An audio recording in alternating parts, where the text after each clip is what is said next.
such findings have been conclusive. He implied that spending on such studies is a waste of money because the research is a dead end. So why is he organizing all of these studies? What happens when the studies that he organizes give the same exact information that we already have, and he just wastes more money, hurts people, and endangers us further?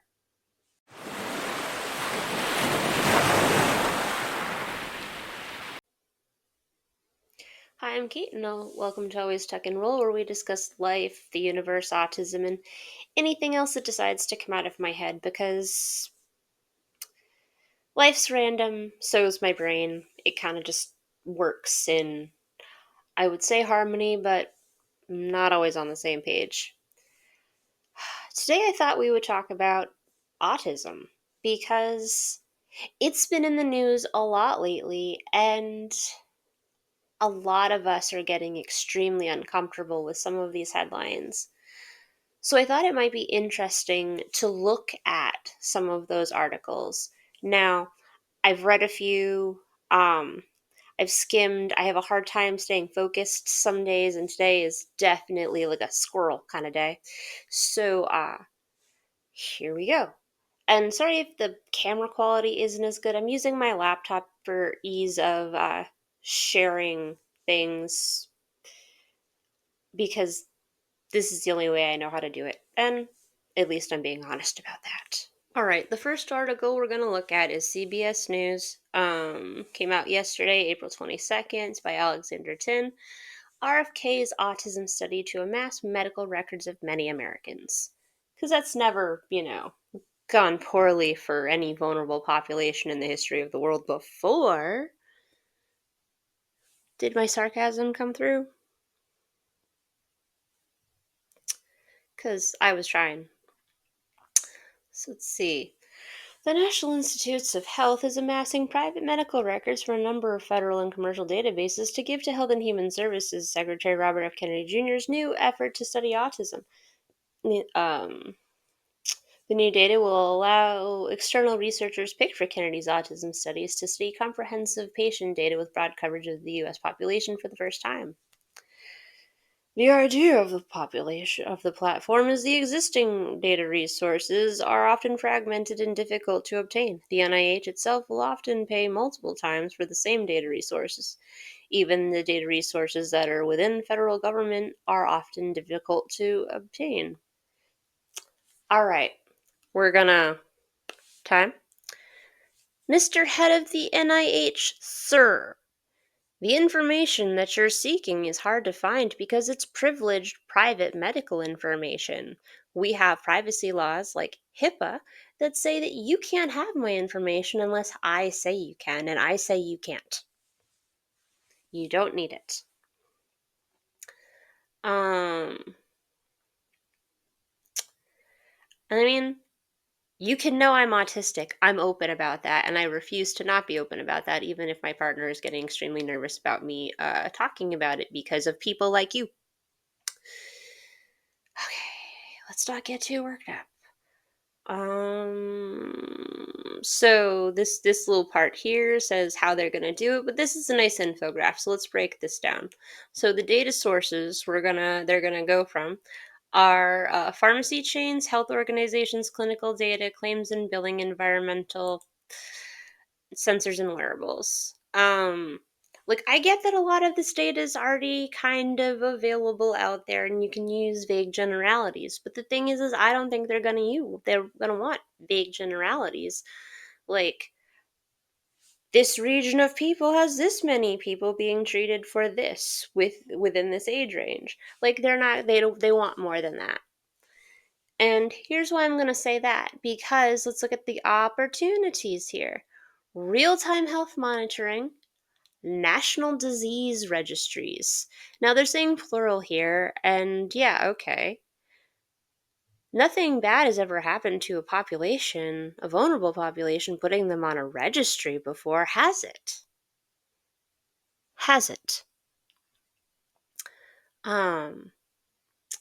Also, here's, let's see if I can do this without shouting this time, because I've shouted a few times. Um, My neighbors can deal with the shouting. They shout enough. Autism spectrum disorder is not a disease. It is not a disease. It is a disorder. And if the NIH can't get that through their thick heads, they have no business being in charge of anything.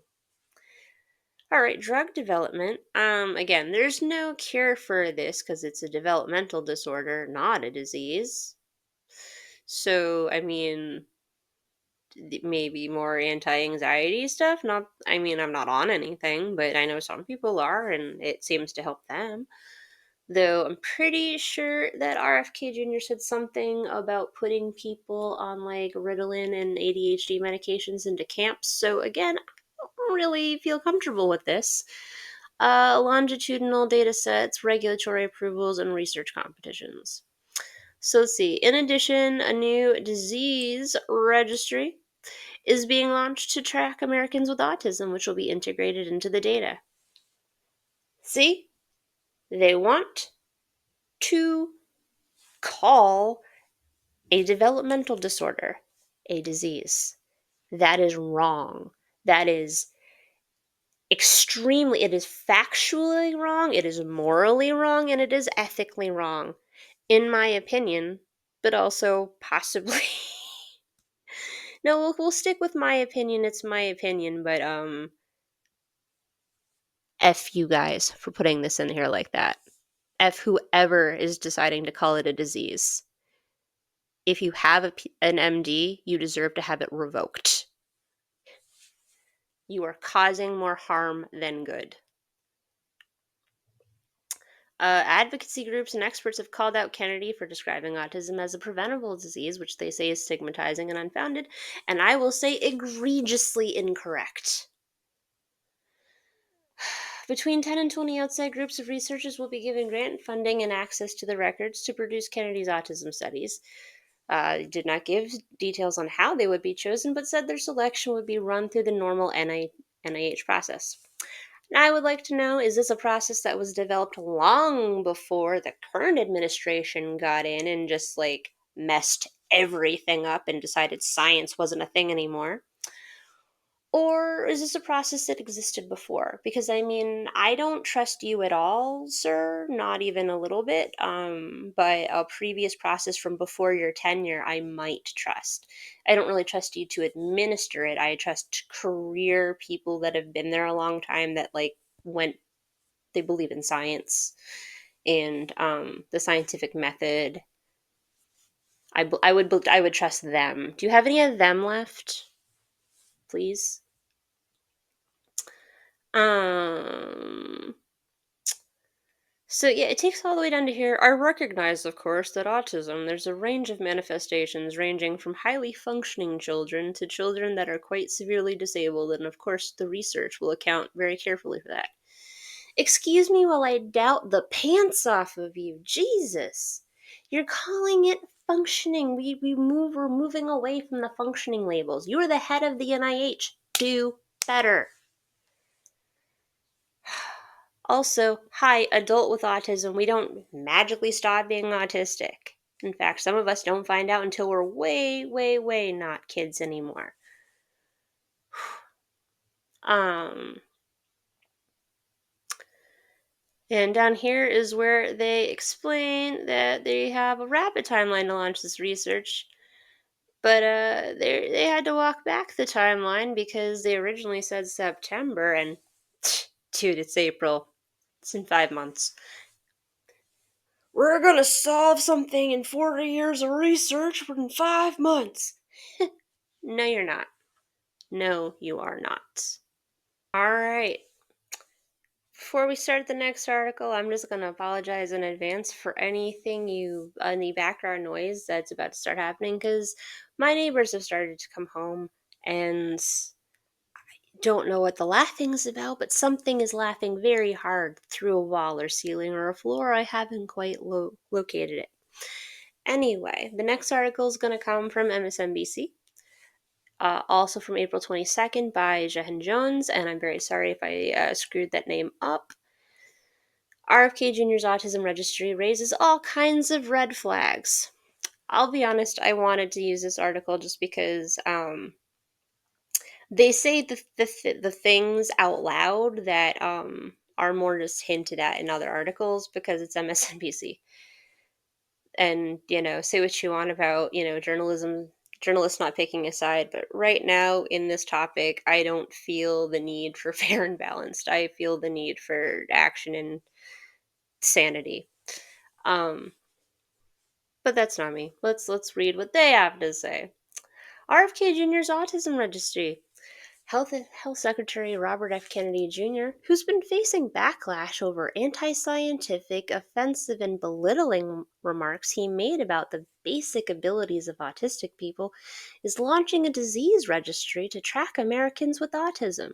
The news raises a host of data security concerns, in addition to questions about how Kennedy might use the data to advance his conspiratorial and harmful health agenda. Advocates for people with autism have decried Kennedy's recent comments that autism is a preventable disease and that destroys families, and Kennedy has hired a discredited vaccine researcher to investigate debunked claims that autism and vaccines are linked.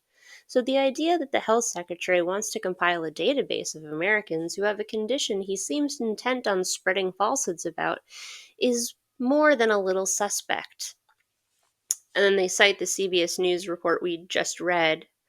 Between 10 and 20 outside groups of researchers will be given grant funding and access to records to produce Kennedy's autism studies. Um, and that's just really problematic. Like, really problematic. You know? Like, let me know in the comments if you find that problematic or not, because I'm scared. I'm not going to stop talking about autism online, though, because I refuse to be ruled by fear. Maybe foolhardy, but I mean, I don't get a lot of views anyway, so we'll see what happens. All right, the next article I want to look at comes from the LA Times. It's by Michael Hiltzik, and it's from April 22nd. RFK Jr.'s views on autism show that anti science myths are rampant at the agency he leads. Like, this article is more of the same than the other ones I've done, but it has a few more extra things, and that's why I did want to cover this one as well. um Number of otherwise skeptical senators took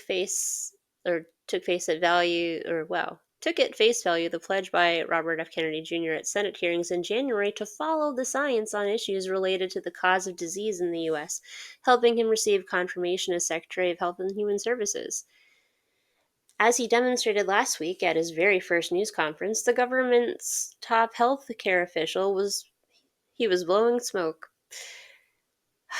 The topic was what he described as an alarming epidemic of autism, supposedly documented by a new report by the Autism and Developmental Disabilities Monitoring Network at the CDC. His advice was to ignore what decades of scientific researchers have established as contributors to the reported increase in autism prevalence. These include genetic factors, the ever broadening definition of autism itself, now known as autism spectrum disorder or ASD, and vastly improved screening programs nationwide. The inescapable conclusion is that Kennedy's Health and Human Services Department is in the grip of a pseudoscience revolution in which misinformation and disinformation are ascendant. The cost to scientific research generally and to households caring for those with chronic conditions such as ASD is incalculable. Um,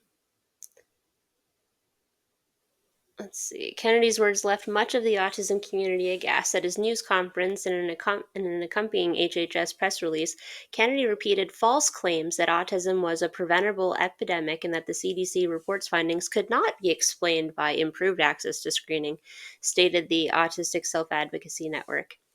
ASAN accused Kennedy of having cherry picked data and having misinterpreted basic science. It's not that the amount of autism in the population has changed, said the network's statement said. It's that more people are getting the tools necessary to get a diagnosis. Um, Observes Holden Thorpe, the editor of Science, who disclosed last year that he was diagnosed with autism at the age of 53. He's now 60. Almost everything in the CDC report talked about better identification and a better diagnosis being the source of the increase. The main recommendation is to get people more access to services. I asked HHS to provide me with Kennedy's response to these and other criticisms, but didn't receive a response. Kennedy's words were so averse to understanding the truth about autism that they deserve to be set forth here in some detail. To a great extent, they're refuted by the CDC report itself, which Kennedy referred to repeatedly at his news conference. The CDC estimated the rate of autism in the general population at about 1 in 31 children born in 2014. That's a rate higher than was found even 2 years earlier. But it doesn't amount to an epidemic that's running rampant, as Kennedy said. He said most cases are now severe, which is untrue. In fact, the vast majority of new cases involve children without the intellectual disabilities often associated with stereotypical behavior, autistic behavior, such as sensitivities to touch and absence of verbal skills. The prevalence of more severe cases has actually declined in recent years, according to a 2023 study from Rutgers. So, and this is why I wanted to talk about this article specifically. Um, because what he's saying is entirely untrue. And the sources he's citing disprove him. And it's maddening. Just absolutely maddening. Kennedy took special aim at what he called the ideology that relentless autism prevalence increases are simply artifacts of better diagnosis, better recognition, or changing diagnostic criteria. He's calling facts ideology. He's the one with ideology. Facts are facts whether or not you believe in them, okay? He said, this epidemic denial has become a feature in mainstream media and it's based on industry canard, perpetuated by people who don't want us to look at environmental exposures. Like, he probably has a good argument about food dyes. I'm not going to fight him there, but I am not a broken human being. People with autism are not broken, okay? We don't need to be cured, we need to be understood. Yeah. Well, no, the contributions made by updated diagnostic standards and improved screening to changes in prevalence rates aren't concoctions of the media, but findings from professional research, including the CDC report. Kennedy scoffed at research that has established a genetic component to autism, even though such findings have been conclusive. He implied that spending on such studies is a waste of money because the research is a dead end. So why is he organizing all of these studies? What happens when the studies that he organizes give the same exact information that we already have and he just wastes more money, hurts people, and endangers us further? Huh? What happens then when his own studies give the same information? And if they don't, that means that they have been cherry picked. I mean, I can't imagine that any reputable researcher would suddenly get different data than the data that has been steadily coming out of the CDC for the past 30 years. Is all I'm trying to say poorly. He painted a dire picture of the lives of autistic people. Autism destroys family, he said. There are kids who will never pay taxes, never hold a job, they'll never play baseball, they'll never write a poem, they'll never go out on a date. Many of them will never use a toilet unassisted. I've already discussed this. And yes, people with level 3 autism, and even then, in that group of people, there's people who that won't apply to either because it's a spectrum. If you know one autistic person, you know one autistic person.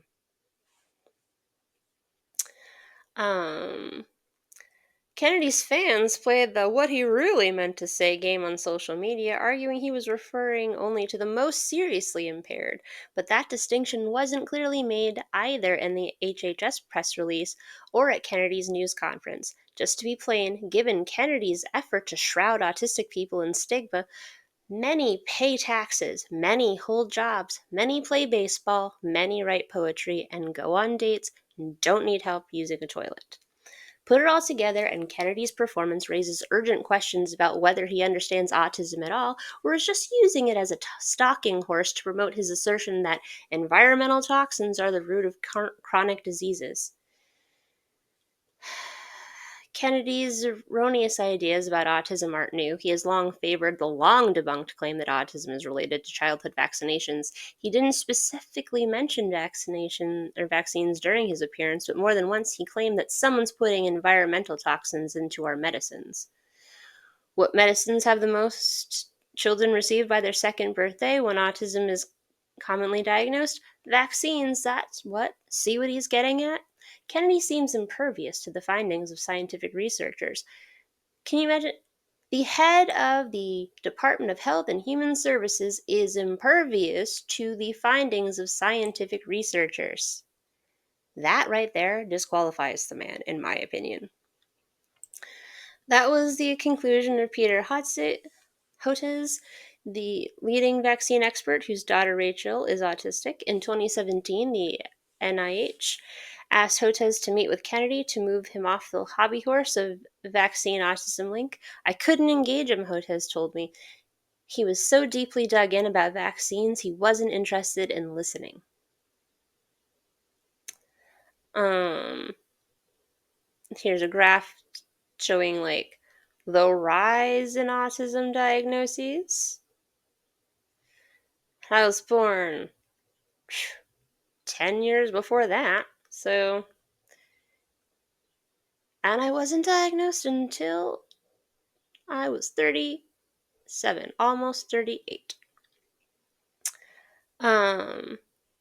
So this article goes on and it basically states more, and will probably just anger you more if you got angry from this. I definitely encourage a read, and again, I will put all of the links to the articles below. How we doing? That was a lot. That was a lot to take in. That was a lot of information. I was probably reading fast, talking fast, a lot of information, just like wanted to get it all out and down. And every single thing was multiple takes, and we finally just had to pick. I say we, it's me. I'm a one woman show here. Anyway, we don't know what's going to happen.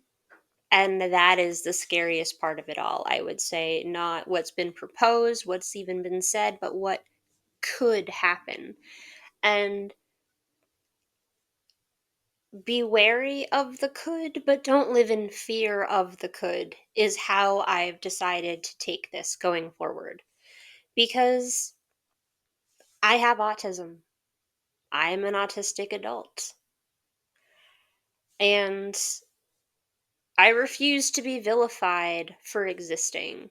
I refuse to not continue to speak my truth just because other people refuse to accept that we exist, we matter, we have rights, we have the right to privacy.